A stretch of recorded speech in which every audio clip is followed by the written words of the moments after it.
Welcome to episode 75 of the Necronama.com. I am James Sabata, horror author, screenwriter, co-host of the podcast you're listening to right now, and I'm not on this episode after the introduction. After a series of family emergencies and other issues going on right now, I really just needed some time off. It's just this episode. So I asked Thomas Brungardt to take my place because I'd specifically told him that he couldn't come back on the show for a while after doing 32 episodes in a row for The Simpsons Treehouse of Horror. But life is what happens when we're busy making plans, and sometimes our mental health needs to take priority. I think a lot of people are feeling overwhelmed this week. Today is November 2nd, 2020, one day before an election that affects the entire world. So I know I'm not alone. But that's the joke, right? The worst part of having mental illness, and I mean, we all know the quote from the film, but to me, the worst part of having a mental illness is the way it can convince us that we are alone, the way it can test our sense of reality and our trust in ourselves. So I wanted to take this moment to tell anyone listening that Thomas, Dawn, and many others have made damn sure that I know I'm not alone. And I want anyone who needs to hear me say, you are not alone either. If the weight of the world feels too heavy right now, please reach out to us or to anyone else around you. And as a reminder for yourself, your loved ones, or anyone else who might need it, the National Suicide Prevention Lifeline is open 24 hours a day, every day of every year. In America, that number is 1-800-273-8255. Hang it somewhere easy to see in your home or your office. If you're in another country, please find the equivalent and post it. You never know who will need to see it on a given day, or the impact that the simple action of hanging it up can have. I'll be back with you guys next week. Until then, enjoy this episode.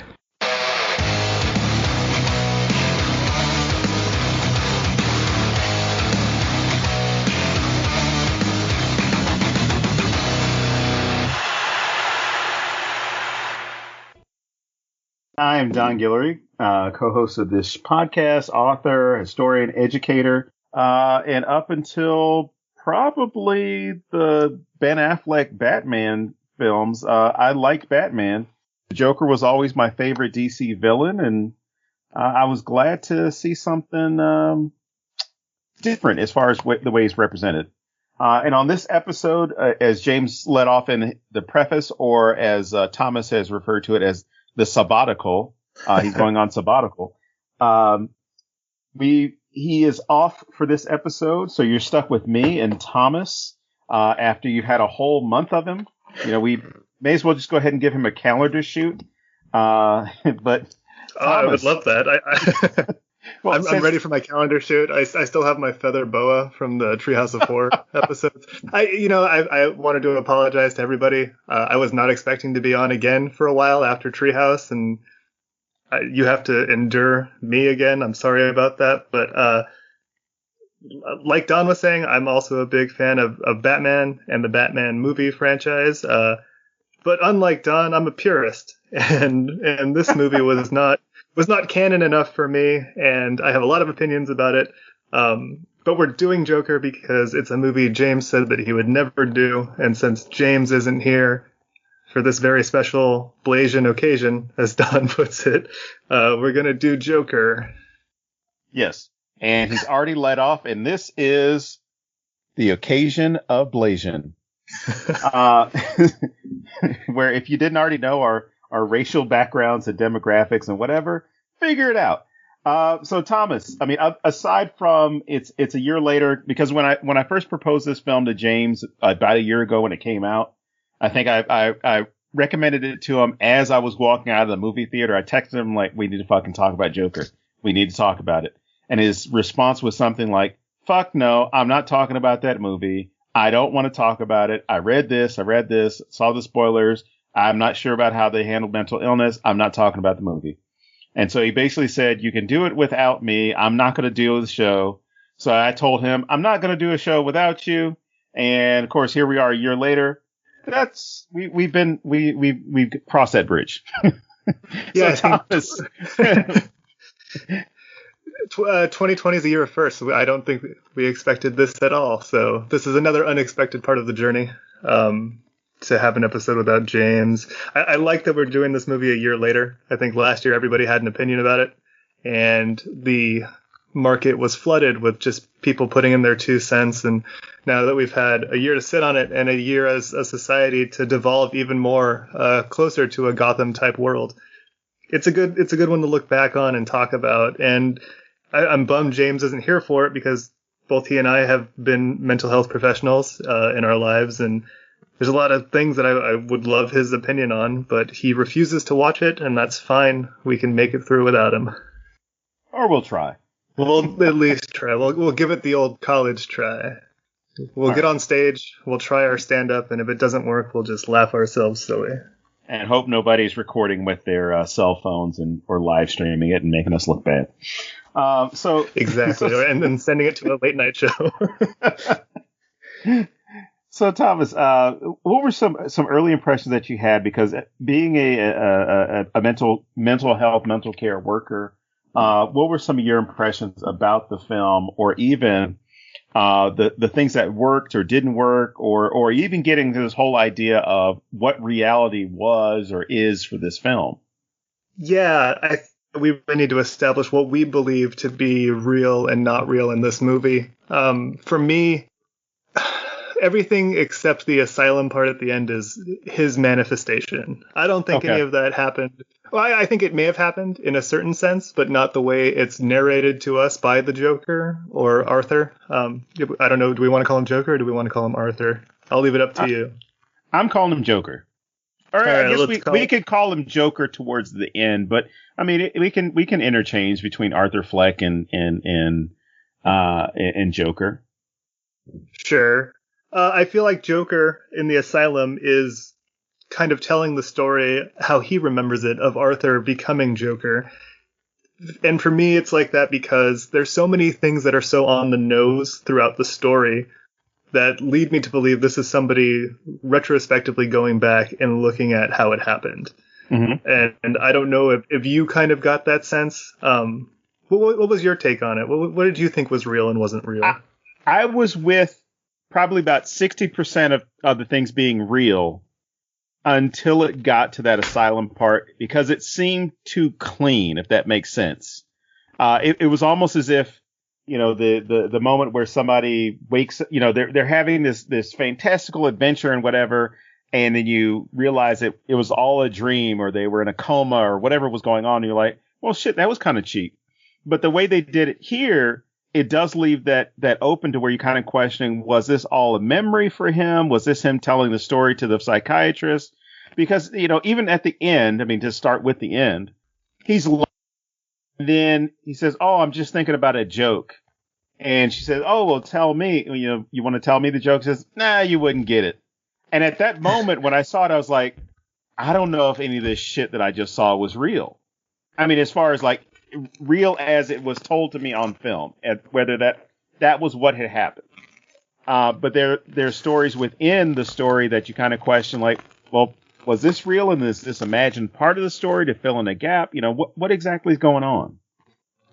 Well, what do you think the joke was that he was laughing at? I guess the descent into chaos, as far as like, what the world imagines itself to be. And he gets to see that, the world without its makeup. Interesting. I thought the joke may have been that he had to kill people to be noticed. Like, he didn't get the care he needed until he became the Joker, and that was the joke. I could definitely see that, but it's one of those things that, again, I bounce around as far as like that happens as part of the story, as far as when, especially when he goes back to Murray's show and makes that comment, or at least leads the commentary where he starts talking about killing the guys on the subway and no one knew who he was, and now somebody knows who he is.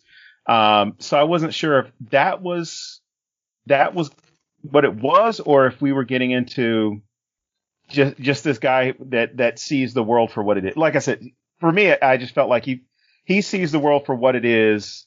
He sees it unmasked, and he just likes to laugh at it, or has the ability to laugh at it now, because like everything around me is fake. It's not real. It's bullshit.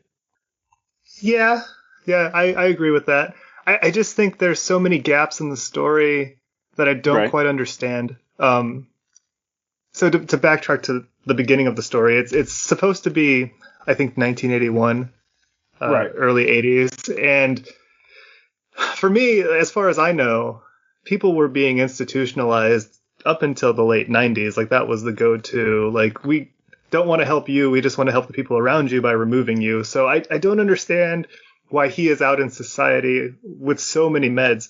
That being said, he's getting incredible care for the time period to have the wherewithal to know what medication he needs and where to go to get it, even though they've pulled the funding and they're taking it away from him, kind of pushing him towards his downward spiral. But I just didn't understand. This is why I think that he's going back and retrospectively thinking about it, because I don't know that somebody with so many different issues like he has would be so cognitive and so articulate of his problems, because he has these angsty teenage journals with all of these, like, you know, little quips about being sad and being a loner. right. And even up until the end, where he goes on Murray's show and he does his whole spiel about, oh, I'm a loner who nobody notices. And I just think it's too on the nose. And I don't know if that's just the screenwriters thinking we really need to spell this out for people, or if it's just him looking back on his frame of mind at the time and being able to articulate it better. And you know what? That might be some of the brilliance behind it, where we can't decipher whether it was intentional or if it was done to play around with that sense of reality. Yeah. Because, you know, it as far as the both of us, as far as not having this type of condition, but coming from a baseline memory, we all tend to misremember the way things are. We make ourselves the heroes in stories when we might have been the asshole. Interactions with people, we remember it differently. You know, there are things that we all look at, 5, 10, 15 years later and think like, well, shit, that's not the way it happened. And then someone who was there explains it to you, like, from their perspective as far as what happened. Then it becomes that issue of trusting whether or not what they were saying is reality or not. But again, it becomes one of these things where this film does so well. What it does so well is confusing the audience.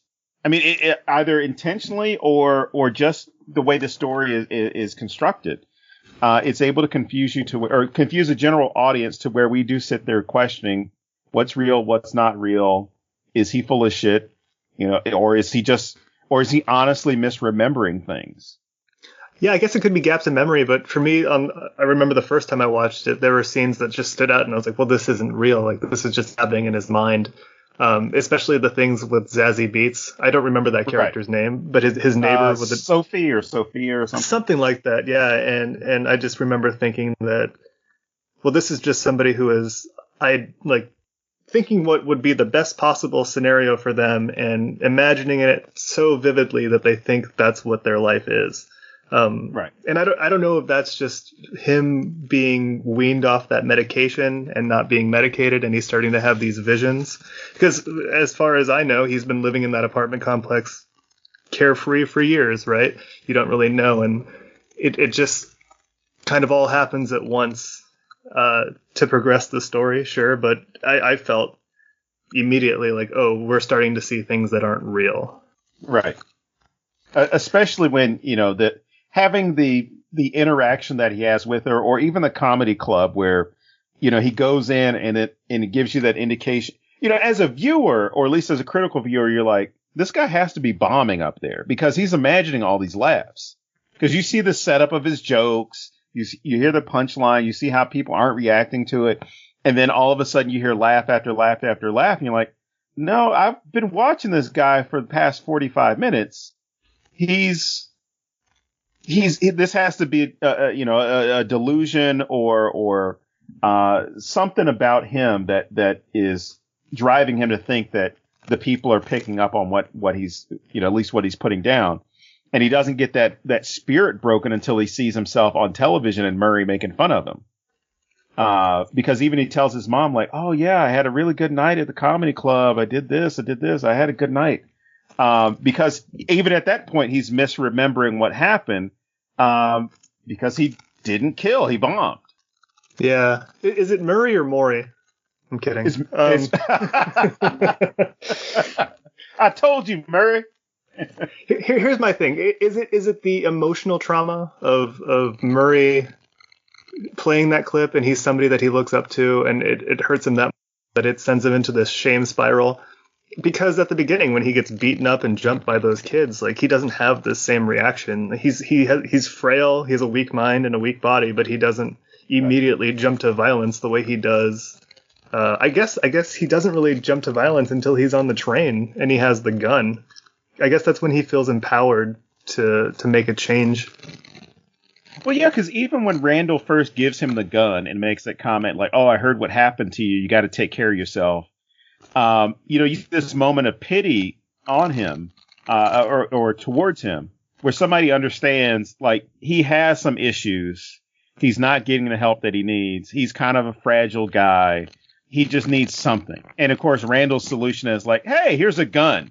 I'm going to give an unstable person a gun. Go out there and protect yourself, kid." So, even at that moment, it feels, you see him turning the gun on himself so many times before, where it's kind of like, "Oh, well, maybe I should kill myself." And, he puts the gun under his chin and plays around with it just for, I guess, that cheap thrill of that rush of thinking about it or considering it. But you don't see him lashing out, like you said. You don't have any moment where he lashes out until those 3 Wall Street kids are, after they're done sexually harassing a woman on the train, turn their attention to him and start, attacking him. And it finally becomes this moment where I should stand up for myself. I should fight back. I should do something. But then you see how he kind of goes overboard with it. Yeah. Well, I shouldn't say go overboard. He goes into a full on rage, or at least a calm rage with it, where it's kind of like, "No, I'm going to kill all of you." Well, he was on a train. You could say he went off the rails. No, I won't say that. Boo. Yeah. And that's, I guess, the turning point in the whole, because he feels so empowered by that. That's when you have that iconic scene of him in that bathroom doing his little dance, admiring his handiwork. And then he has that vision of going home and walking in on Zazie Beetz' apartment and kissing her, right? Like, that's that same sequence. Right. And to me, that whole sequence felt like, a daydream after he shot, because you see him shoot the people, and then he has that immediate sense of fear, and he just sprints home, or at least sprints away. He knows he's done something wrong. And I think as he enters the bathroom, that's when it switches away from reality to what he, in his mind, believes that he felt, right? That's how he wishes he had reacted to that moment, of embracing it and reveling in it. But in reality, he probably didn't. Well, he has that moment that all these guys, I'm saying guys as far as gender neutral, all these people tend to have. Well, you know what? I'm going to pick on the guys. I'm going to pick on the fellas this time. He has that sense of worth, or that sense of enhanced self-esteem, because he's done something that, quote, makes him feel like a man. It makes him feel tough, makes him feel as though that no one can mess with him, which, we've seen in this country where somebody, for some fucking reason, decides that they're going to show up at a random place with a gun because they want to intimidate somebody. Or they'll make comments about, being able to do. I remember there was a kid who, he caught a burglar coming to his house and shot him. And the 911 call picked up the kid's, whatever he was saying to the robber. And one of the lines was something like, "Oh, quit being a baby. I only shot you." It was one of those things where you're like, holy shit, like, that's the self, the amount of energy or pride that somebody has in being able to do that.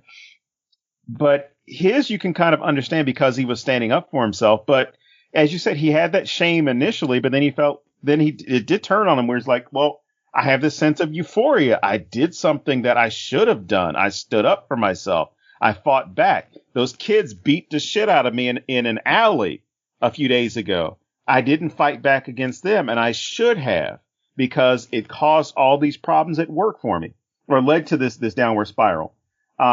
Whereas you can kind of understand it, but then you also see how those guys who feel as though they're victimized so much that one time they finally do stand up, they feel empowered, they feel prideful.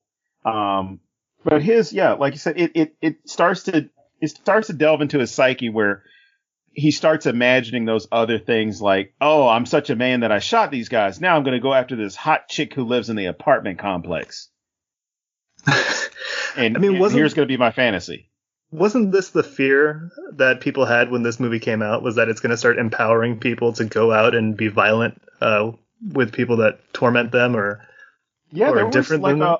There was like a Homeland Security warning about, like it was even passed. It might have been Homeland Security or Department of Defense or whatever. But I remember they passed out the warning for the film saying like military personnel do not go to this movie opening weekend. There are valid threats or valid concerns. I know the theater that had the Batman shooting in Aurora. Aurora. They refused to show the movie because of the possibility of it inspiring somebody to do something like this. Yeah. And unfortunately, I mean, that's the world we live. I should say that's the country we live in, not the world we live in. That's the country we live in, where there are people who feel so isolated, so very isolated, that, they may see something like this and feel emboldened to go do something. I mean, there are people who've gone on record saying, I saw this in a film, because I remember, what was that shitty movie? Oh my God. The one about the Sniper, American Sniper. Yeah. There were upticks in violent threats towards Muslims and Arabs in this country because of that movie, and people, and even on right-wing groups and whatever, they were applauding the way the film, how it showed them, showed their hero going and killing Muslims in the Middle East. And they were like, oh my gosh, I wish we could do that to all of them. And there were credible threats that were placed against mosques and community centers throughout the country because of people who saw that film. And isn't it funny that was a Bradley Cooper movie, and this is a movie that Bradley Cooper produced? So we're missing something about Bradley Cooper. I was going to say, that was the link. I knew there was a link there. He's behind all of it. It's like the guy who directed Joker. The Hangover. All those Hangover movies were just mediocre. But what you were saying before, I think it's interesting how, last year was the concern of this is going to, because we were dealing with so many mass shootings last year. I think people have already kind of forgotten because of how shitty 2020 has been, but there were so many mass shootings in 2019, and this movie kind of, it doesn't encourage it, but it doesn't tell you not to. And I think people were worried about that from certain communities, from the incel community.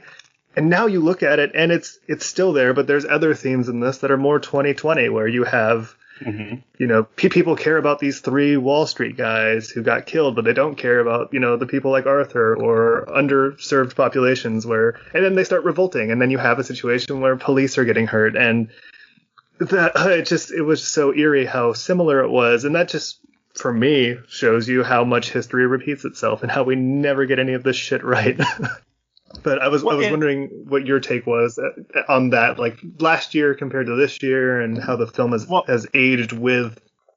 I honestly think it aged better because when I saw it in 2019, there were several things that came to my mind with it. It was with the subway shooting itself. You're probably too young for this, but there was a subway shooting in New York. There were several, for that matter. It was Bernard Goetz, and like this was this almost became like an international story because of how big the event was. It was like 3 black kids or 3 black and Hispanic kids, or 4, I can't remember, 4 or 5, I don't know. But anyway, several kids like approached him and he shot them, and it was it was misunderstanding as far as like, were they robbing him? Were they just panhandling? Were they asking for some money to go to the arcade? All these different stories that circulate around it. So I don't want to say which story was the one.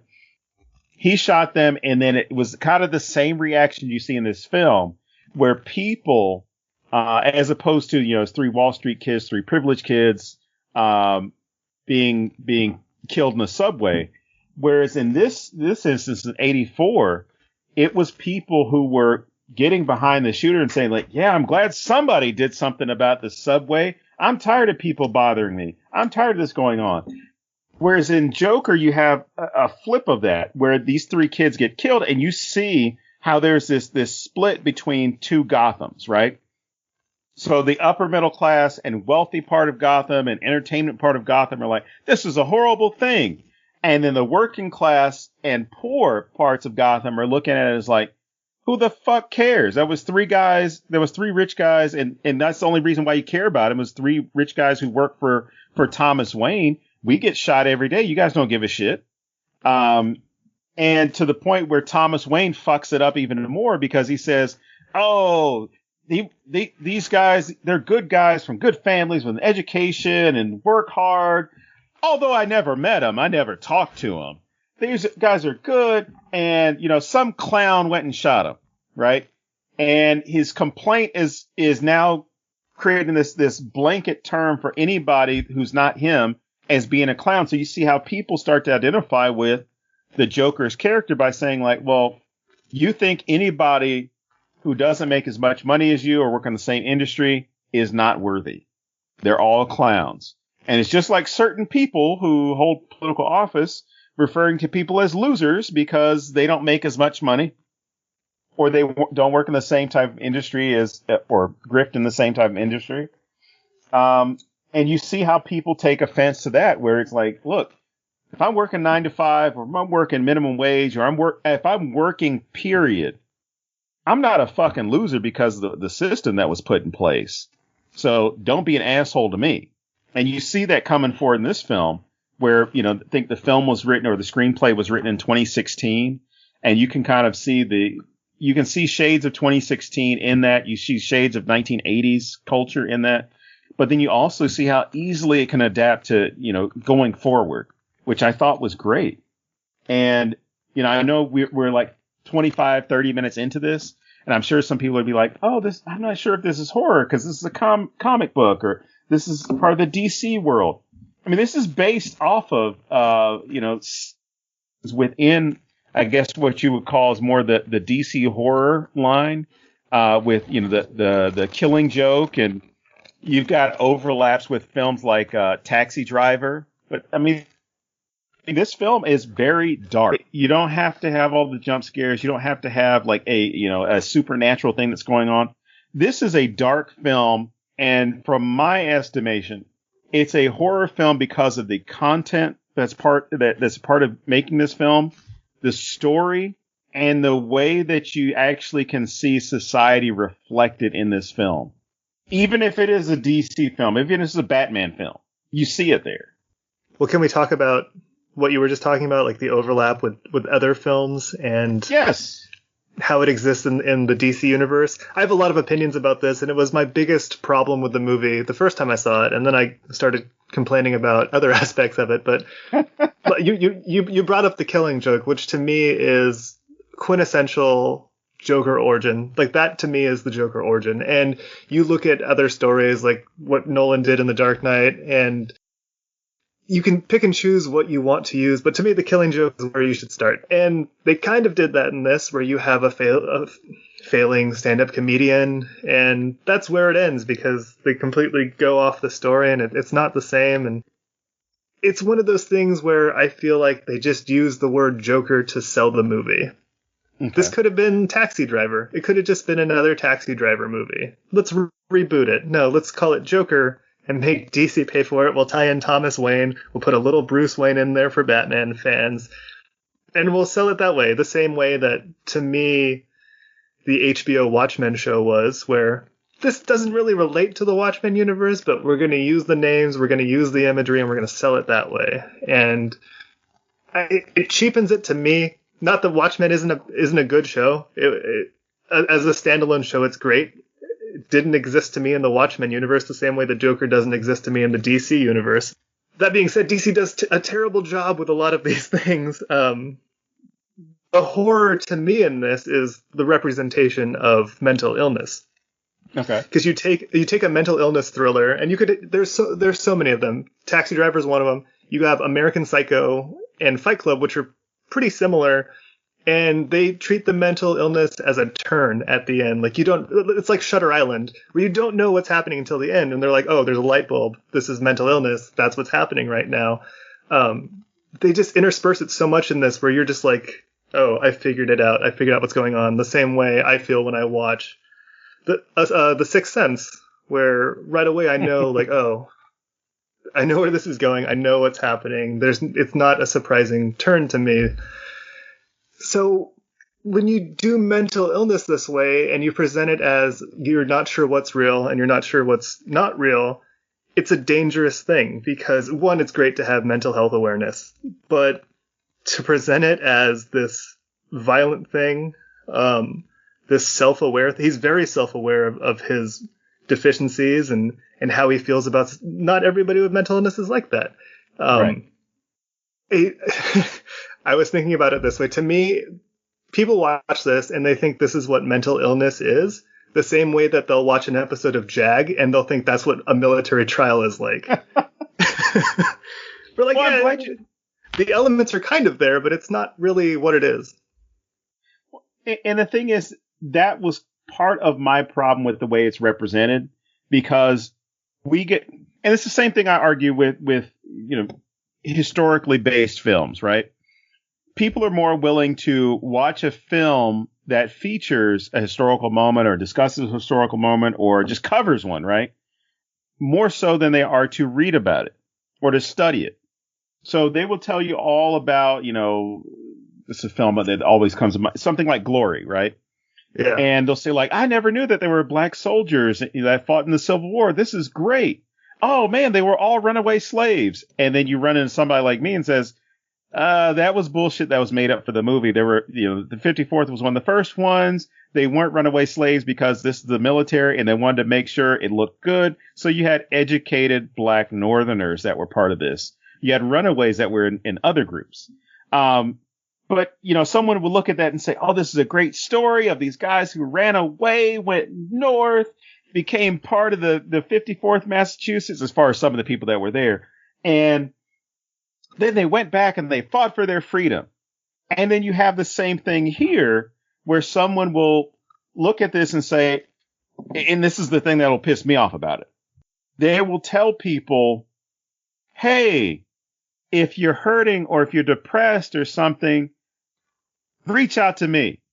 The thing is, for people who are dealing with depression, and I'm speaking for myself, depression, anxiety, bipolar disorder, sometimes we don't fucking know when we're in the middle of an episode to go and say, hey, I need to reach out to my buddy, or I need to reach out to this person or talk to them or whatever. Because of the way this film represents certain aspects of, I know how I'm feeling all the time. I know when this is weird and I'm not feeling this way, or I'm in a manic episode, so it in some aspects it's irresponsible, but in some aspects it helps you kind of see things how Arthur might be seeing them for himself, if that makes sense. When he does have that moment to, write down some of the things that he might be thinking and go back and look at it and say, oh shit, I was feeling really dark that day. Yeah, definitely. And I feel like we don't see it, but these are tools that he learned through therapy and going to therapy, but they never make it clear that he's done that. All you see is him struggling for his medication. And that is a part of mental illness, that worry and the daily struggle of not knowing if you're going to have the health services you need, and not knowing if you're going to be able to convey how you're feeling, which is that fine line they walk in this. And I feel like they're so often in the wrong, because they don't do a good enough job explaining what exactly is going on in his head. There's all of those iconic scenes of him writing in his journal, and he writes these things that say, like, I hope my death makes more sense than my life. And okay, that's great. It progresses the story and it kind of paints an image, but I don't know that people are writing things like that, or have the wherewithal to articulate things, that sound like a Metallica lyric. Like it just seemed over the line to me. It seemed too much. It was too on the nose. There was no subtlety in this movie. There's no, like, go ahead. Oh, no, I was going to say, the one line that, they make it very blatant, because it's not even it's like a train horn. It's not even, this little dog whistle to let you know, like, hey, look at this page, because they put it, when it's in the theater, it's right there on the big screen. It's taking up probably 2/3 of the screen. And it's this one part that he had just written, and it says, the hardest part about having a mental illness is convincing people you don't have one. Yeah. And for me, I felt that was a 50-50 thing. One, is this at a moment of clarity where he can go ahead and say, like, I felt, really fucked up the last few days. I had a moment to think about it, and it sucks. Looking back at this, it sucks having to think about, putting a mask on or putting the makeup on and pretend like things are okay because I don't know who I can talk to about this, because that's a very real thing, right? So when he's talking with the social worker, and from talking to with friends, other people, this is a very real thing for someone who's going through mental illness, which is, I'm kind of tired of talking about the same shit every time I come in and talk to you. Like going to the VA for me, they added like those mental health questions to every visit. And there are a good number of us that get very pissed off every time we go in because we pretty much have the questions memorized. So, how much do you drink? How much do you drink? Do you ever need to wake up and have an eye opener? Do you ever need to do this? Have you thought about killing yourself? Because the way that the questions are asked, it takes all concern out of it for the patient. Concern out of the caregiver for the patient. Because it seems like the person's asking them from rote memory, or they're asking it because it's right on the screen, as opposed to, you have a counselor or somebody there that will talk to you and actually address those things. So during that scene, I kind of saw that frustration where it's kind of like, I want my medication, but I got to deal with you. I got to talk to you about this stuff. I got to let you know I'm not fucked up so I don't get locked up. Yeah. Which, as you started off, I mean, that was a very real concern in the 80s, or at least through the 80s. It was a real concern that if you had something too wrong with you, you're getting locked away. As opposed to, he might be a little on edge, he might be a little eccentric, might, have a little bit of anxiety, but he's still functional. Hey, Arthur has a job. How bad could his mental health be, or mental illness be? He's got a job. He's out there with the public. He's doing something. At least he's not a danger to anybody. Yeah, and it's not undifferent from how it is now with caseworkers. Caseworkers have a really hard job, and they have so many people that they have to see and so many quotas they have to meet that things like this get overlooked, where you're talking to somebody and you're going through the motions and you're asking these questions, and even one of those questions, if it's answered in the wrong way, could deny an entire series of treatments or help. And I don't know if that's the situation that Arthur finds himself in. It seemed like up until this point, he was getting the things he needed. Like you said, he had a job. He was a functioning member of society. But also, how much of that is accurate? Because how much of that is real? Exactly. We don't know. Exactly. One question I had was, what's going on with the mom? Is the mom real? Or is this kind of like, is this a nod to Norman Bates? Are we doing another thing where, like, here's a little bit of Psycho, here's a little bit of Taxi Driver? Like, is it just this medley of mentally unstable white men from movies throughout history? Like, that's all it seemed like to me for the most part. Like, yeah, they're paying homage the same way that Stranger Things does, where you just take the idea and you show it to people and you're like, hey, doesn't that remind you of something that was good? Well, here's what made me think after the first time I watched it, or I'm sorry, the second time I watched it, that the mom wasn't real. Or at least the mom was not an adult and she wasn't alive anymore. Was the fact that, one, when he is going through that medical file, or when he's stolen, quote unquote, the medical file, he envisions himself in the room when she's answering these questions. And of course, the medical file talks about how her son had been taken away. Mm-hmm. I don't know of anyone who, and especially in the 1980s, if the child had been physically abused and the mother had been put into a psychiatric facility, that the child would have gone back to the mother in the 1980s. I don't know of that being a possibility. So as far as I saw it, like, the mom must have died in a facility, or they never had contact again. He read the paperwork so many times where he started questioning and found like all the stuff that she had left behind, saying that this was, your Thomas Wayne's son, and trying to put together what her life was from all these clues that she left behind to figure out who he was. Because it just seemed odd that she would still be alive, especially, I mean, not to say this or anything, but I'm pretty sure if I happened to be staying in her house, in her apartment, if my mom heard a gunshot just out of the blue, she might come out of her room to check, as opposed to, no, just turn the TV down. I'm sorry, Mom. I'm watching a war movie. I'm watching Gunsmoke. Yeah. Literally. Maybe he broke her out of the asylum like Sarah Connor. But who would have been his friend to do it? Harley Quinn. Well, she doesn't come around till later. Well, and not in this universe, because he's an old man already. Unless there's a weird age gap love with Harley Quinn. Not a movie I want to see. Well, that's pretty much the whole thing has been anyway. Well, let's get into Thomas Wayne, because you brought up Thomas Wayne's relation to. I don't understand the need for that. Go ahead. What were you gonna say? Oh no, I was gonna say I do see the need for Thomas Wayne, but not necessarily Thomas Wayne as far as like, hey, you're the dad. Yeah, no, that's what I mean. Yeah, I see the need for Thomas Wayne as far as an identifiable rich guy that you're supposed to like, right? Because of who his son is. Because you've never seen, at least in any of the other films, you never see any depth with Thomas Wayne. It's typically it's them leaving the opera or leaving the ballet or whatever it happens to be in that story, or at least in that origin story. They're leaving. Thomas Wayne steps forward to protect his family. He gets shot, and then Martha Wayne gets shot, right? You never get an idea of like who the guy is.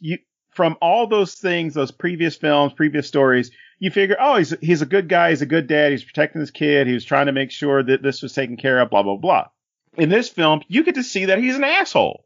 He's a rich asshole, which at that moment you figure like, fuck this guy. I don't like him at all. I do not like him from the first time he shows up on screen, because of the way that he reacts to these guys being killed and calling people clowns, right?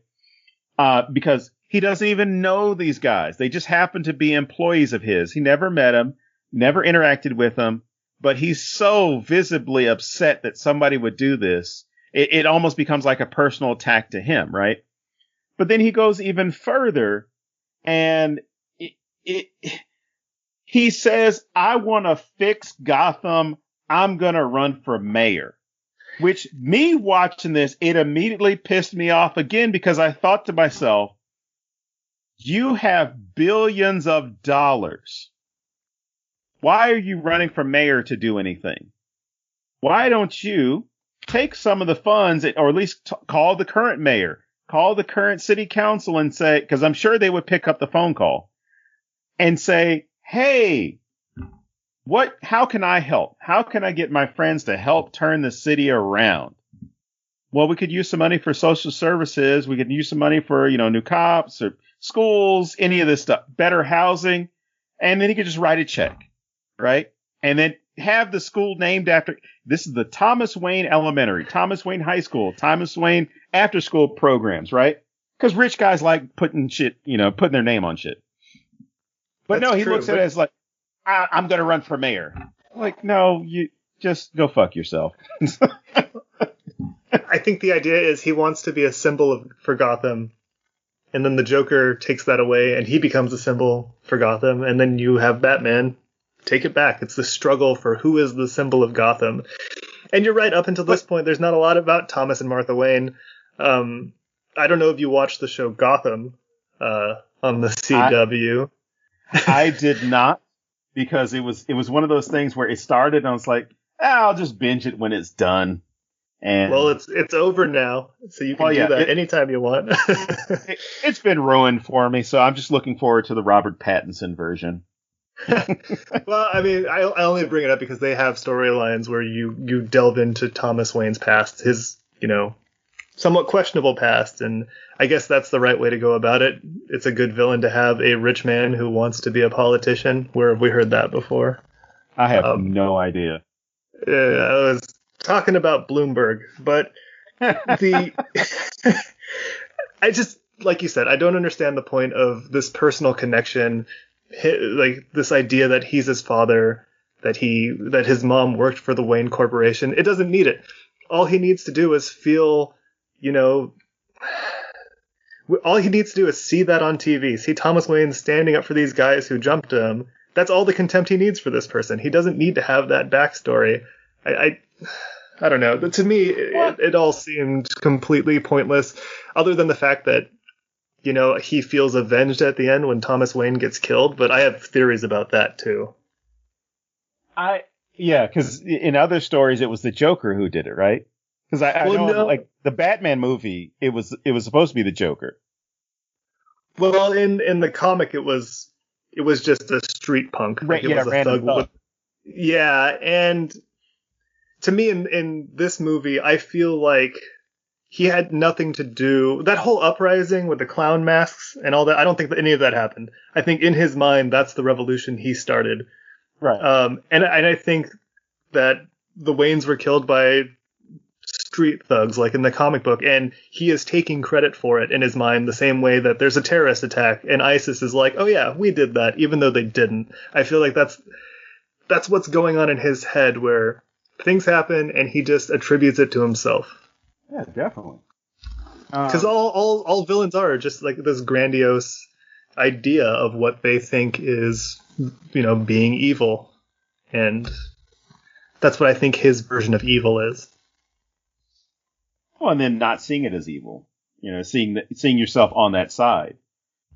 Which again, I mean, it all depends on your perspective as far as where you would fit between good and evil. Because not every villain sees themselves as a villain.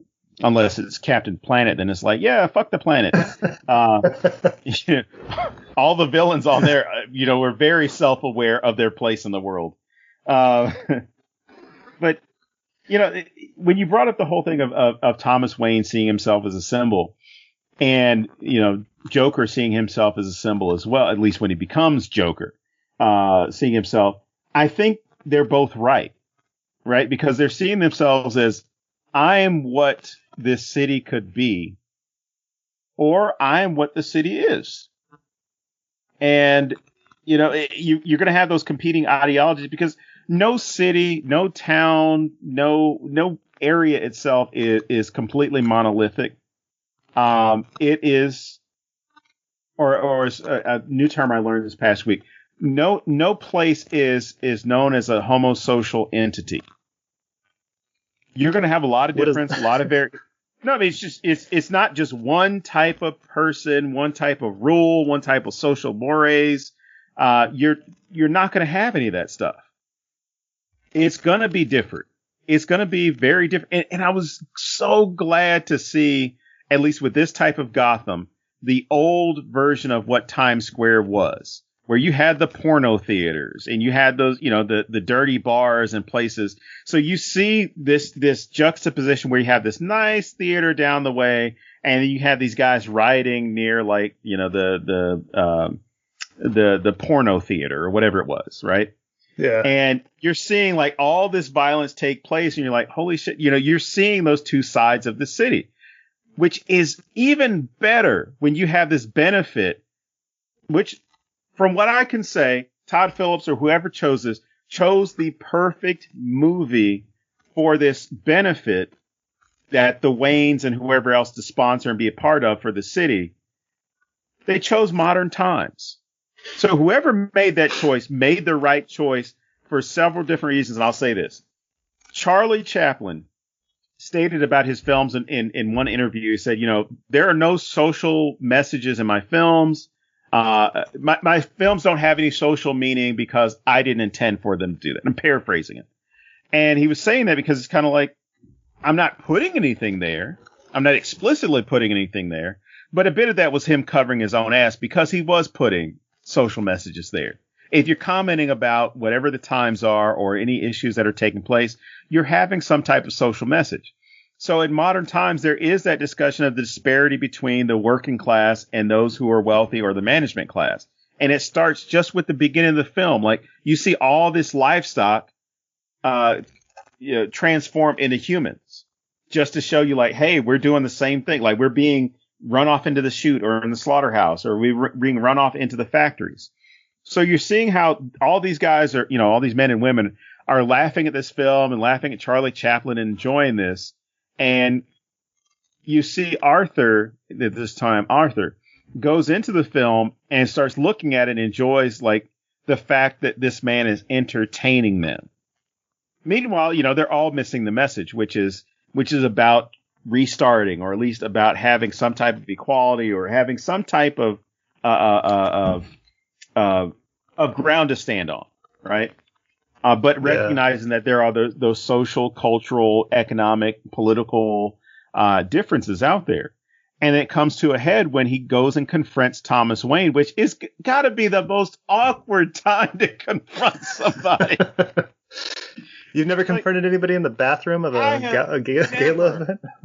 I've never gone to a black tie event and decided, hey, let me follow this billionaire into the bathroom. But I actually had to laugh because that was the one time I didn't see Thomas Wayne as an asshole. Because when Arthur is trying to talk to him, he's like, hey, kid, you want an autograph? Just one of those moments where you're like, holy shit, that's actually funny. And because it's very disarming. Out of all these things, it's not like, he could have said any number of things like, if you stare at me too long, I'm going to ask you to come over here and shake it for me. There are all these places he could have gone to make it really awkward. I mean, because you already had the R rating. You could have gone there. But he immediately turns into like, you want an autograph? And then, they have this confrontation. And again, it goes back to what you were saying about the mom. I think the mom and the Thomas Wayne thing being combined, because I think what Arthur is doing, because he doesn't know who his father is, he wants someone recognizable to be his dad. Well, definitely. And yeah. No, go ahead. Oh, no, I just wanted to say that I noticed parallels between Thomas Wayne and the Murray character where, you have these moments like, oh, hey, kid, do you want an autograph? It's a very endearing and nice thing to say. And then you have that first, vision of Murray where he's very kind to him and he brings him on stage and it's this wonderful experience. And then those people find a way to let him down. And then it becomes a very negative thing for him where these people are now bullies in his life. So for me, that's just watching him go through the motions of, hey, could you be my dad? Oh, you're an asshole. You're not my dad. Yeah. That's all I wanted to say. He's looking for a father figure. And the sad thing is he's not going to find it. Even if it were Thomas Wayne, right? He's not going to find it because even if Thomas Wayne were his dad, there's still going to come that moment where Thomas Wayne doesn't do something that's going to suit him, to please him, to make him happy. Because that's all that it seems like at certain points this guy's looking for is acceptance, right? And I'm not saying, lack of acceptance is rationale for him to act out the way that he eventually does. But you can kind of appreciate it where he's lost. He's been adopted, or at least the belief is that he's been adopted. He doesn't have an identity. And think about how scary it is for someone who does not know where they come from, doesn't know their background, doesn't know their family. And that idea that you've got this link that's broken between you and somebody else, you and some other family, all types of people that you possibly relate to. And what Arthur really has is Arthur doesn't have a home. And that's kind of the scariest thing. There is no place where this guy feels safe. Yeah, and I think that's one of the downfalls of this movie is that they don't portray that well enough. We're an hour into talking about this, and, it's just now coming up. And I feel like this is across the board with DC Comics. They do a really bad job of showing mental health, and especially coping with mental health. You look at a character like Bruce Wayne, Batman has a PhD in psychology. He has terrible coping mechanisms. Like, he does crazy shit all the time. And it's no different with the Joker. The Joker and Batman are so similar. It's just the good versus evil. It's, they just want, their dad. And they want approval from people. It's just, I was telling my friend after I saw this movie that I feel like the movie The Room, the Tommy Wiseau movie, does a better job of explaining mental health than Joker or any Batman movie. Like, you have scenes in that movie where people are just like, hey, people are very strange these days. And it's like, yeah, they fucking are. And I don't need to like read through the subtext to figure that out. Just tell me. Like, that's how I feel about that. All right. Well, we got to progress, at least progress, because we jumped back and forth, it's just great for this film to jump back and forth. But I had something I wanted to bring up that you brought up a little bit. You were talking about Todd Phillips, and we all know Todd Phillips from the Hangover movies. And for what it's worth, I don't love this movie. I don't think I'll ever watch it again, but it is a beautifully shot movie. Oh, it's most definitely. He does such a great job. And, you look at somebody like that, and I know that he is problematic. People have complained about him, whatever. Even the movie like The Hangover is very iconic visually. It's a very visually stunning movie. And I feel like he was really channeling his inner Fincher with this, because a lot of it reminded me of like Zodiac. And especially like you were saying with the rebuild of Times Square, I think they called it Gotham Square.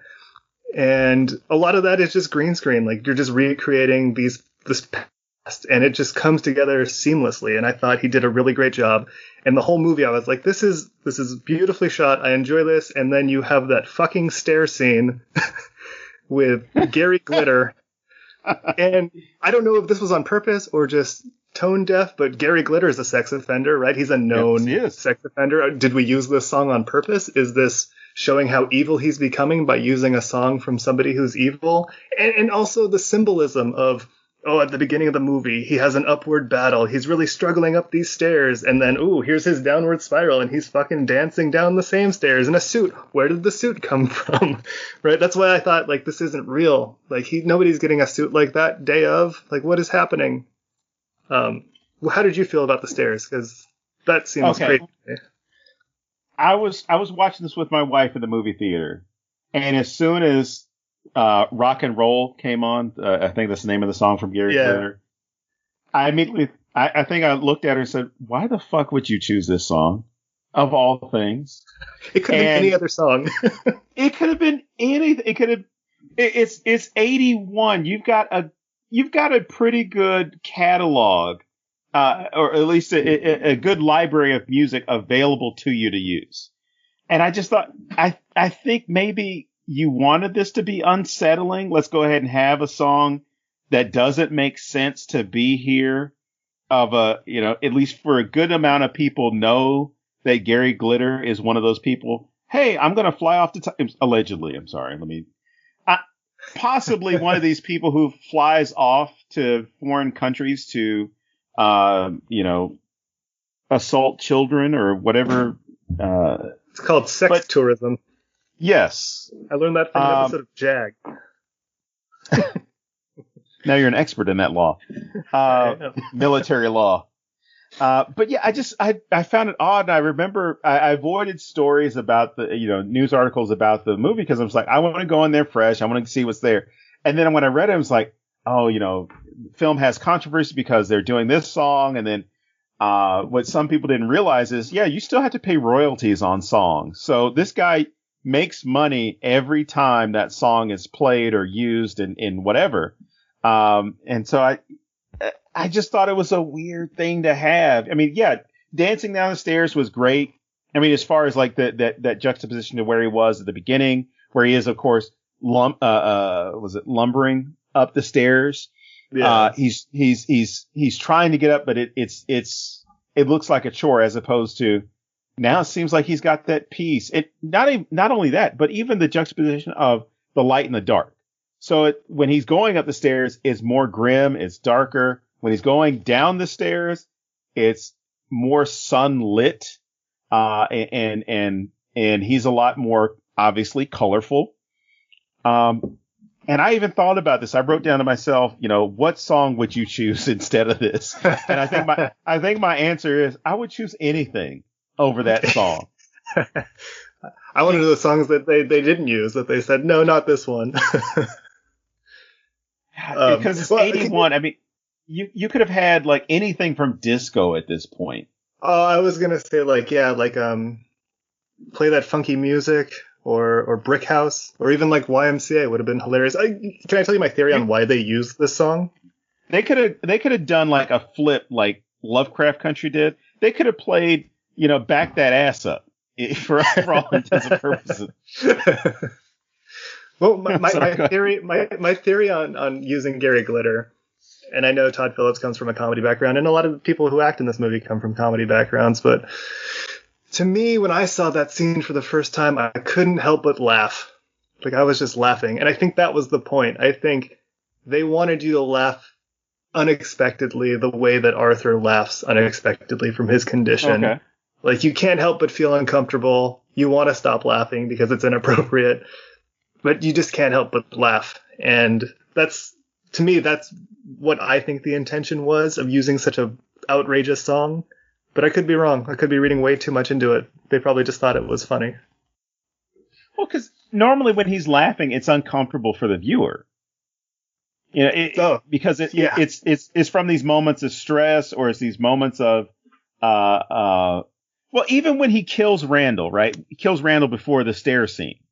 When he kills Randall for lying about him and saying like, "Oh, well, you told them that I bought a gun. You're the one who gave it to me," and stabs him several times and bashes his head in, and the little friend like is sitting there like, "Oh my God, I can't believe you did this." That scene was the only time in this film where I was. Continue. Well, yeah. Well, I'm definitely not going to use any other term, but I know which ones are acceptable. No, but did you have the same sense of fear? Like, I hope he doesn't hurt this little person. And that was it. It was, he's killed Randall. He's sitting there in his, like, the blood there's blood spatter everywhere, right? And his friend is sitting there like, "Oh my God, why'd you do this?" And his first response is, "I'm not going to hurt you. You're the only person who was ever nice to me." And I immediately thought of that scene from Billy Madison, where Billy Madison goes and apologizes to the guy picked on in school. And, Steve Buscemi's character. Yeah, he crosses his name off of his hit list. I'm glad I called that guy. Yeah. And I was fearful because there was a fucked up joke in it, because you've got a little person there, right? And you have the chain for the door that's just out of reach, right? So under normal circumstances, you'd be like, "Oh, well, this is supposed to be funny. Oh, they put it out of his reach, and he's got to jump up there to try and unlock it. He can't get out," right? I mean, as far as like some shows would try and go there with that type of joke, but at this moment, it's, oh fuck! I just saw what he did to Randall, and Randall is like 5 times the size. I can't remember if it's Jerry or anyway. It was something like yeah. But he does that to him. What the hell is he going to do to this guy? And so that fear sits there right for you until he gets up and you see that he's out of the house. I mean, he gets out of the apartment, and even then you're kind of like, he's not going to, please don't tell me he's going to follow him down the hallway and we're going to turn this into, I'm slowly stalking you and you're running away. But I was glad that they didn't go there, because again, you had this tense moment, and then right after that, boom, you're hit with Gary Glitter. And you can't help but laugh. Oh, you know what? His name was Gary. The little person? His name was Gary. Yeah. Oh. Which, again, it's weird. You save Gary, but then you bring Gary Glitter into the story. That's a funny coincidence. But yeah, that scene, the stair scene, just took me out of it at the time. The first time I saw it, just any amount I was still in the story, that really took me out of it, because I felt like it was such a crazy choice. Because then you just feel like none of this is real anymore, if it ever was. And then at that point, I was very frustrated with the movie. Well, Well, you brought up a point about the mask, because you said that when, you've got the press coverage of the killing on the subway, right? It explodes, and Arthur's starting to feel some pride in doing it because, he even makes a face at one of the newspapers to mimic the grotesque clown face that they put on it, which I think is supposed to be like their version of the New York Daily News or New York Post or whatever it is. And you see him kind of reveling in the joy of being in something, right? But you see how other people have attached themselves to this, or at least in his estimation, at least the way the story is carrying out, people have attached themselves to this to where they are they're saying, at least from the signs and the chantings, it was kill the rich, eat the rich, fuck the rich, which, were all great slogans. You're seeing how these people who, you got the garbage strike that's going on at the same time. You've got people that are obviously out of work, destitute, in poor housing. And eventually they get to this breaking point, and that breaking point happens to be none other than Bruce Wayne's fucking mouth. I'm sorry, Thomas Wayne's mouth, where he insults all these people, but he wants to be their savior, right? It gets weird. But when Joker is now running away from the police and going on the subway, you see that there are all these people assembled with Joker masks, which, as you said earlier, kind of takes you out of it, because you're questioning, like, is this real or is this not? Because why would so many people have the same mask? It would make more sense for people to just paint their faces. Yeah, definitely. It's like somebody's handing them out on a street corner. Yeah. And they assemble so quickly and so immediately. It's just, I don't know. That, like you said, it just kind of takes you out of it. But I guess that's not the point, right? The point is just him getting to Murray's show, because that's the climax of the whole thing. And I thought Robert De Niro did a really great job with his role. I thought that the way he played it, you kind of, to me, he was more endearing than he was to the Joker. It just reminded me of talk shows of the time, and I know there was a lot of just negative energy towards Arthur because of all the fun they poked at him, but that whole scene is so unnerving until the Joker starts complaining and screaming, and then it just feels like over the top. Like, I felt like, oh, this is just somebody who is almost whining, kind of. Mm-hmm. I don't know. I don't really know how to put it. I feel like he was just saying things for the sake of saying things, and he was up on his soapbox, and he was really long-winded about it.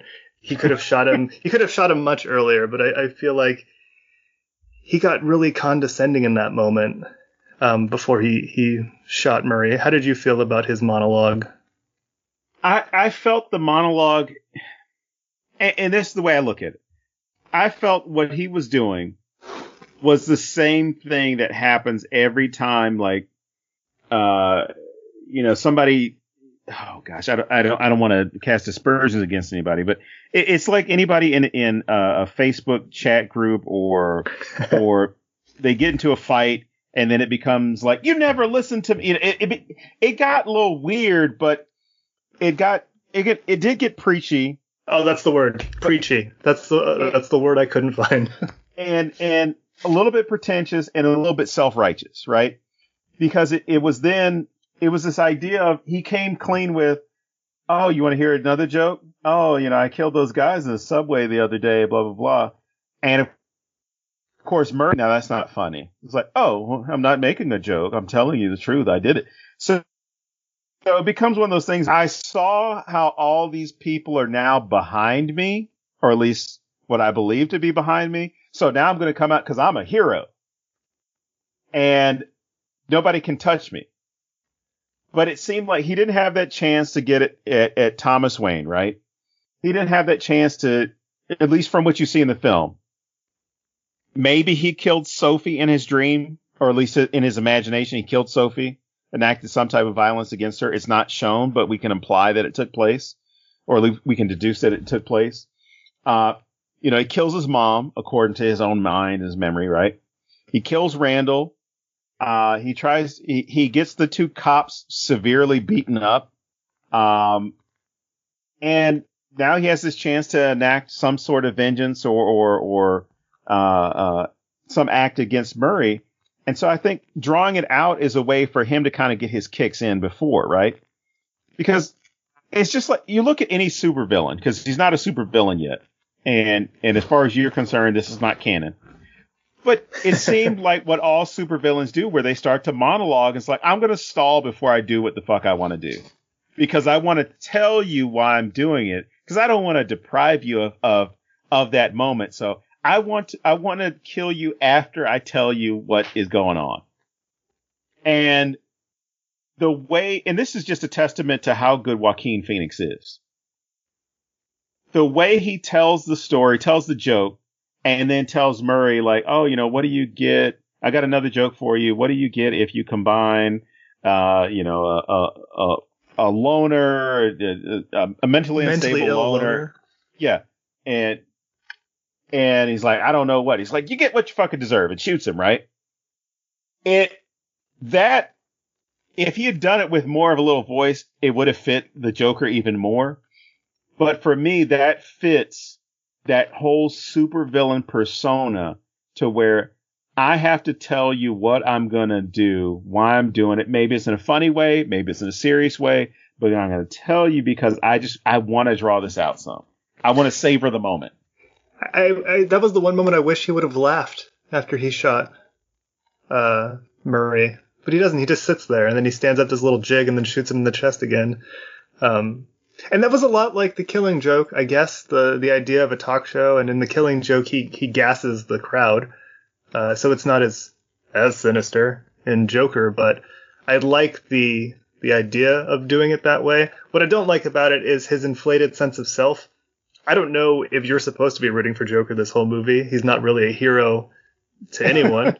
Because you look for somebody to root for in a movie, and I at no point was I ever like, I hope Joker, kills all these people. I never felt that way about it. Especially at the end where he's gloating, and you don't see that a lot. Like, you don't see serial killers or people who murder people go on TV and start gloating about it. You look back on different killers, and like the DC Sniper, that guy was never on Letterman, or any number of people. It just seems so outrageous. Like, this is just in his mind. He is celebrating himself. But in reality, if he did kill any of those people, he was probably locked up immediately and put in Arkham. Hopefully. But Arkham doesn't have a good record for keeping people in. So That's true. They couldn't hold his mom. Had they held his mom, this would have never happened. But it's I've liked the Joker character since Cesar Romero, and I hate to say that because it's not against him, but I feel as though Joaquin Phoenix was able to channel a little bit of Cesar Romero in there and a little bit of Jack Nicholson. As far as kind of, because I could, if this was more the comical version of the Joker, which you have in the 1960s TV show, I would have expected that laugh. I would have expected, the face paint over a mustache as well. But I would have expected that laugh like right then, and it would just say, you get what you get what you deserve, and done his whole shtick and probably danced. And I'm surprised. What I thought would have even worked even more, but he had thrown the gun down at this point, was if he had shot the TV. I'm sorry, shot the camera. Oh, that would have been effective. That would have been one of those things where it's kind of like, you almost would have had full circle as far as him being made fun of on TV, and he's destroying the camera. But I thought he wanted people to hear him. Like, he wanted to get on his soapbox and tell people, look what mental illness looks like. Look what I'm capable of, and you just ignore me. I thought, like, that was his purpose of going on TV and doing that. But even if he had looked into the camera, right? Because at that moment, he goes up to the camera and says, that's like, he takes Murray's catchphrase, right, to use it, but he gets cut off before he does it.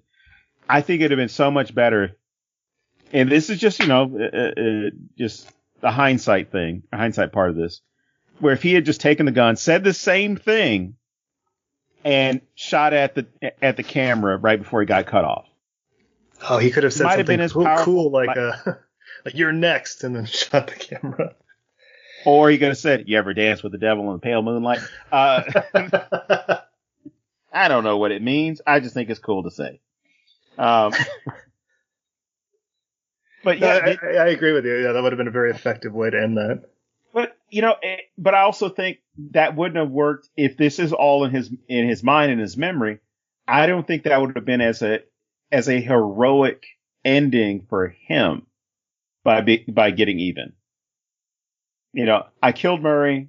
No, I shot agree him with a couple you. more times. It Throw the gun been... down. Then it just seems like for him it would have been that wouldn't make any sense. Why would I shoot the camera?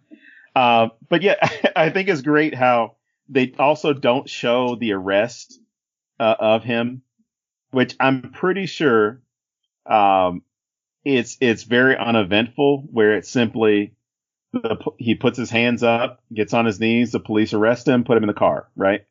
Yeah. I don't think it was anything more than that. And as he's riding in the back of the car through the town, you get to see almost like what his fantasy is. Gotham is burning. It's got all these people that have finally had enough, where he feels he fits in. All these people who finally had enough and have fought back and are fighting back. And of course, you've got Thomas and Martha Wayne getting shot as they're leaving the theater, which I've never thought. I mean, this is just me. I've never thought of going through a back alley to seek safety. Never crossed my mind. It's the performer entrance, right? It should be safe. Never crossed my mind. I thought so for me that car ride should have been the last scene in the movie. I thought it was like his victory lap, like, oh, he's reveling in his creation. Oh yeah, definitely. And then they kind of turn it on its head with the asylum bit, which I understand why it's in it, but I thought that was a very effective scene where he's just driving around in the police car. And then they get struck by the ambulance. He gets knocked unconscious. And I think it's a powerful scene because then you can understand, the Joker's sidekicks, right? This is a guy who was willing to do something that I couldn't do. I'm in awe of what he did. Whatever the Joker convinces other people about or the way he can see it. But you could imagine this being done in the dark DC way it is, the very grim, grisly look that DC has had for a while. That part could be his origin. These people that agreed with him, believed in him, saw that he was willing to do something. He's somebody who's fighting back for us. A very populist look at this, and they give him refuge. They keep him safe. But again, I mean, because he is in the asylum, you're kind of like, well, I don't think any of that should have happened. At that moment, because these guys would have protected him. They would have made sure the cops didn't get him. They would have made sure that, the guys from the sanitarium or from the mental hospital didn't come and get him. But just for the sheer fact that he gets up, starts dancing on top of the police car or the hood of the police car. And then the next thing you know, you're in a big white room. He's handcuffed. And there's no visible signs of any type of trauma, no scars on his face, because an ambulance running into a police car with him handcuffed in the back with no seatbelt, it would have caused him some significant damage, because this was the late 80s. You didn't have all the safety requirements that you have now. And but because there was no damage to him, that was one of those things that convinced me, like, this whole thing has been in his head. Yeah, it's another Jacob's Ladder situation where you're just like, well, fuck. Like, why did I spend 2 hours listening to this guy tell a story, and we don't even know if any of it's true? And it's kind of a slap, because like the idea is he's telling it to this caseworker, and then he kills her, and then he walks away, and that's kind of how I felt. Like, well, you wasted my time, and then you just kind of killed me. And for what? Like, what did we achieve here? And the poor caseworker. I think that was the one person I felt bad for in this entire movie was the caseworker, because I'm like, do her fucking job. Like, well, so answer her. And I was, go ahead. No, go for it.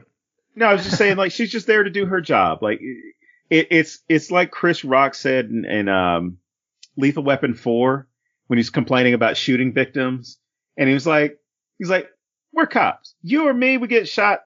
That's a hazard of the job, right? That's something that comes with the job. You know, gangbangers, that's part of what their life is. This person that happens to them. He said, but a normal fucking person just doing their goddamn job, they gotta get killed. That's what I don't like. Yeah. So that stood out to me, where it's like, she's just there to do her job. But then it fits in the Joker's MO, which is there doesn't have to be a fucking reason. He just wants to see the world burn. So my question was, do you think it was purposeful to make the caseworker at the end look physically similar to the caseworker at the beginning? Like, do you think that's his projection of what his caseworker is? I didn't think about it in those terms. I saw the similarities, but I wasn't thinking about this is him envisioning her before. Right. That's fair. I was just curious what you thought about that, because I remember the first time I saw it, I was confused. I was like, is this the same person as before? And I went back and watched it again. I was like, oh no, it's a completely different person. Was that on purpose? I don't know. I almost would have preferred if they had taken Zazie Beetz' character and made her the social worker. That would have been great. That would have been a real twist. Yeah. Right at the end saying, well, Arthur, do you have anything else to say, Arthur? No. And her name was Dr. Harley Quinn, and they fell in love, and... Yes, Stockholm Syndrome is a son of a bitch. I will say, the one thing I didn't mention is that I don't like the way he touched young Bruce. I thought that was very inappropriate. That was a little weird. Maybe that's the Gary Glitter. I was going to say, that's him devolving into Gary Glitter. I had one question written down for you before we wrap this up. I just want to know who your favorite Joker is, and who your favorite, or what your favorite Joker laugh was also, because I don't love Joaquin Phoenix's laugh, except for what it's done for meme culture. But other than that, I don't. There's one meme where it's his laugh, and then it goes right into the song Wipeout, where it's like, ha ha ha ha, Wipeout. It's really funny. I saw the one where somebody cut the audio of Seth Rogen laughing onto the scene where he's walking through the dressing room of the clown job. My favorite Joker, I liked Heath Ledger's Joker, and I liked Cesar Romero's Joker. Okay. For two different reasons. I honestly can't. Heath Ledger's Joker, his laugh, for me, is terrifying. Because the way, because of the way the film is shot and the way they treat that character. Like, this guy's a fucking maniac. You know, he has that laugh. And especially when he does the whole, let's put a smile on that face, where he gets really gruff and has those laughs. And even when he's hanging upside down, still laughing, you're like, this guy's fucking crazy. I believe that he's crazy. But Cesar Romero's laugh equally for me, it was just because it was so fucking funny. It was just hilarious to me because he would make these corny ass jokes or make these comments about Batman or Fat Man and the Boy Blunder. And, whatever. Yeah. And it's like, this just makes me laugh when I go back and watch it, because it's just supposed to be camp and funny and ridiculous. So it worked, Well, I think Heath Ledger did such a great job of channeling Caesar, because Heath Ledger's Joker, it doesn't get enough credit for how great he is at slapstick. Like, there are so many funny moments that are just him that, like, are legitimately funny things he's doing. Like, he doesn't lose that sense of being a jester. Right. The clown prince of crime. I will agree with you that Heath Ledger is my favorite Joker laugh. It's the most maniacal, and it's, like you said, it's the most frightening. But my favorite Joker is Mark Hamill's Joker from the animated series. Oh, I wasn't even thinking about that. Yeah. Because that's just like the Joker of my childhood. And when I think of the Joker, I hear that voice and that kind of persona. this eccentric, over the top Joker that I grew up with, that I love. But they all can't compare to Jared Leto, so I don't even know why we're talking about this. You know what? We did this whole thing. I fucking forgot he was Joker. I think he's coming back. He's gonna do reshoots for Snyder on the Justice League Snyder cut. So we have that to look forward to, I guess. Yeah, I think I'll pass. And Batman's coming back. It's a whole thing. Yeah, well, Suicide Squad was very forgettable, and I know they're making another one, or they already made it, and it's in post, but I don't know why. They're trying really hard to make that work, and it's not for me. All right. Well, I guess we should wrap it up. But I guess we've referenced the films already, and of course you brought them up. Some films that would be comparable to this. I mean, aside from whatever happens to be in the DC universe relating to Joker and Batman. But you've also got, as you pointed out, American Psycho, Shutter Island, Taxi Driver, Fight Club. Were there any other movies that fit with this film, or that you would suggest either to cleanse your palate of this film, or to build off of this? Well, I wrote down, if you're looking for another movie about mental illness that does kind of a disservice for mental illness, I would watch Split. I know we didn't talk about Split, but okay. That was another one that was really mental illness forward, that they didn't do a great job of explaining it, and they kind of gave a bad image of what it actually is. But Split, I think, is a better movie than Joker, if that's what you're in the mood for, kind of a psychological thriller. If you haven't seen Joker, I would say watch it, because you'll either hate it or you'll love it. I don't think anybody's really in between about it. And before you watch it, there's a video on YouTube. If you type in Joaquin Phoenix Joker laugh, there's like an interview he does where he's talking about the disease that Joker has. And the name of it evades me, but it's a real disease. And there's a video in it of this guy who just can't stop laughing, and he starts gagging and choking because he's trying to get himself to stop. And then you watch Joaquin Phoenix do it, and you're like, wow, it's really true to life. Because if you don't have that frame of reference, it might seem just insane to you, and it might be very obnoxious, but he does a good job. All right. Well, Thomas, again, where can people find you? Oh, you can find me on, I think it's 75 episodes of this podcast now. I imagine that after October and this episode, you'll never want to find me again. But if you do, you can find me on Twitter. I know James does a good job of tagging me, or you can find me on IMDb. I got some projects on there you can watch, and you can then message me and tell me how bad they are, which I always love. They better not. It's fine. I take screen grabs and I turn them into mugs. I got a lot of mugs. We're treating this podcast like the Olive Garden. If you're here, you're family. Well, then where are my fucking breadsticks, Don? Well, thank you for having me. Always a joy to be here. Of course. Thank you for picking Joker, because that's gonna. Well, I guess James would thank you more than I would, but I guess I would also thank you, because I'm like, yeah, we finally got to talk about it on this show, and James didn't have to worry about doing it, and here we are. Excellent. All right. So as always, well, this is normally where James would pop in, but and I am Don Guillory.